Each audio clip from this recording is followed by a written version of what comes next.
Hey everyone, welcome back. This is Bill. I'm an expat living in the Philippines, and I'm a prepper.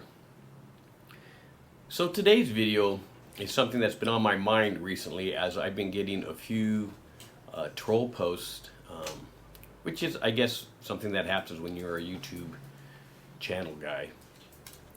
But the last one I got that you can see on my one of my videos is I'm being accused of being a conspiracy theorist. And you know, maybe 20 years ago preppers would have been looked at as Minutemen or Doomsday Preppers, which, you know, was the title of the Nat Geo show. And, you know, prepping was associated with anti-government and militia and conspiracy theories, right? So, you know, there's a lot of people that actually believe that. So let me give you a little background on me and how I became a prepper. First, I've always been a Boy Scout, but living out here in the Philippines, I was never too concerned until the lockdowns with the virus happened. And that was an eye-opener for me because, you know, it was a hard lockdown. You know, the Philippines is not the U.S., and, you know, one person out of your house was allowed out on certain days, and I just did not have enough stocks of food, booze, to be honest, cigarettes, and essentials. And I might have had money, but I couldn't buy this stuff. So it was interesting for me because I didn't want to be in that situation again. So obviously, if you watched my videos and you've been paying attention to my channel, you know that I started prepping heavy food. And I still say in almost all of my videos, food is what I keep prepping. And there's several reasons for that. One is food inflation. At a minimum, it's 20%. Some countries seeing, you know, like Argentina, it's almost 200% food inflation. A lot of countries out there are having issues with price of food. And some countries are having availability issues, like Pakistan and half of sub-Saharan Africa, in Afghanistan, where there's just not enough imports of food coming in. So I started prepping food, and then as I started getting into food preps, I started looking into other things. What if there's power outage? So I don't prep for zombies, right? I don't prep for end of days, end of times. I'm prepping for the next natural disaster. You know, I live in the Philippines. We have 3 active volcanoes right now. Earthquakes are a thing. Hurricanes and typhoons out here are definitely a thing. And then if you're relying on the government to come in after a natural disaster and assist you, well, then you might be sadly awakened to the reality that the government is not as all-powerful as you may think it is. So I wanted to make sure I was self-sufficient for natural disasters and or any other pandemic type of lockdown situation. Now, to be fair, the food issue is a big one for me because climate change, which is happening, you guys can deny it all you want, and I don't believe that humans are causing it. Excuse my puppy. But climate change is certainly in effect, right? Look at these historic droughts globally. Globally. Pick any of your favorite news source and just type the word drought 2023, and you'll see that droughts are a huge deal. And with droughts, what you get is crop loss. And with crop loss, you get food shortages or food inflation. It's very simple, folks. I mean, this is not a conspiracy. I'm just going to let this video run with my dogs because I'm just a regular guy, right? I'm not a production team here. It's just me. So anyways, comment down below if you don't think droughts are a real thing, because I love to have that debate with you. And comment down below if you don't think drought leads to food and crop loss, which it most certainly has.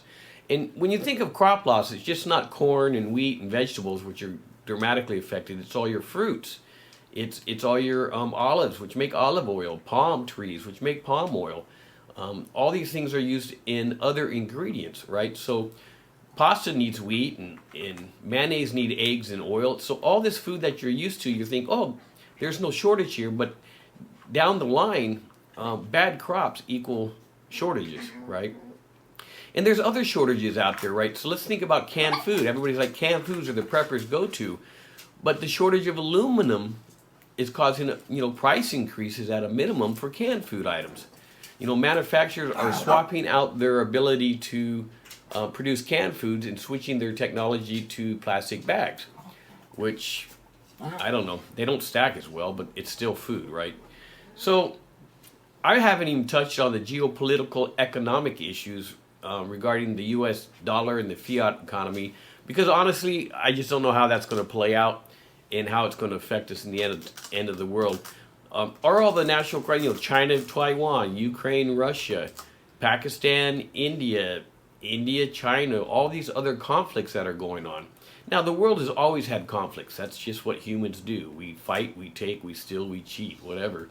So, should I prepare for World War III? Absolutely. Is it a possibility? It is. We are the closest to a World War III, in my personal opinion, since I've been alive, right?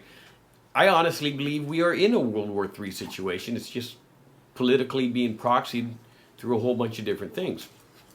Will that disrupt me in the Philippines? Probably not. Other than the fact that food from China and products from China will not be exported directly here. China will probably send it down through Pakistan and India will then mark it up and sell it to us. So I still think trade will still happen. It will just be a more expensive trade as people go through middlemen and stuff. So, am I a conspiracy theorist? No. Do I believe the governments lie to us? Yes. It's because rich people control the governments. Rich people have their own agendas.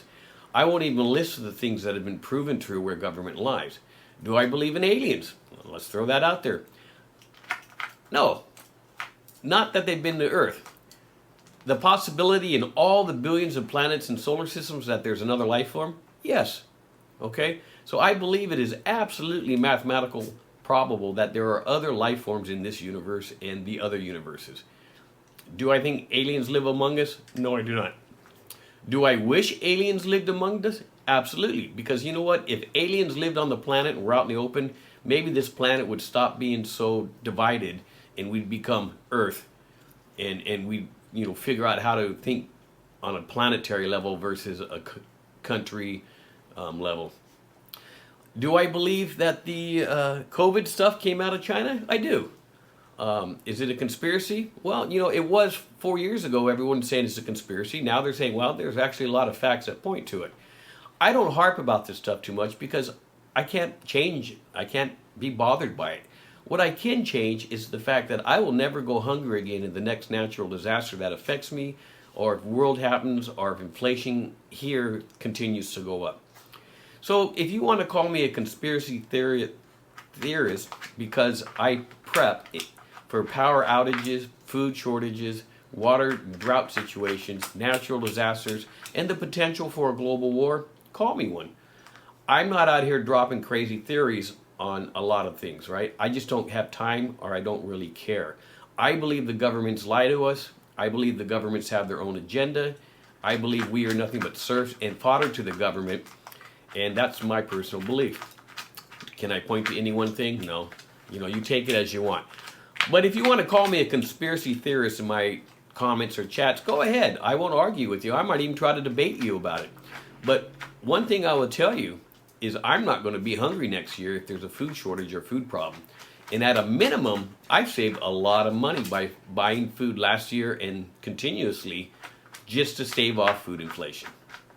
All right, guys. Now, you see the background is kind of fancy because I watched that movie, Don't Look Up Again, and I just keep thinking about how many people I know, friends, family, and others, that just have their head in the sand and they're going, la, la, la, la, la. I don't want to pay attention to what's going on in the world. I want to go enjoy my life. And power to you. You have that option. If you want to go out and have fun and act like nothing's wrong, that's 100% you're right. But when shit does hit the fan, and I'll say it, who are you going to go to? Who are you going to look at? Who are you going to blame?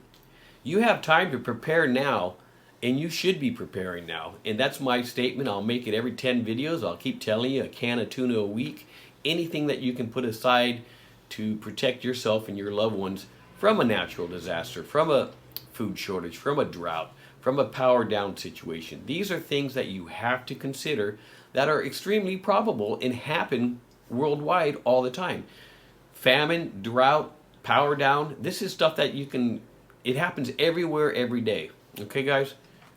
This isn't a conspiracy. This is the reality. So, call me a conspiracy theorist if you wish. I really don't care. But when you're not prepared and you come knocking on my gate and saying you're sorry, well, I'm going to say I'm sorry too and say I just don't have enough stuff for everyone that comes here. Good luck. For all you guys, be safe. Thank you.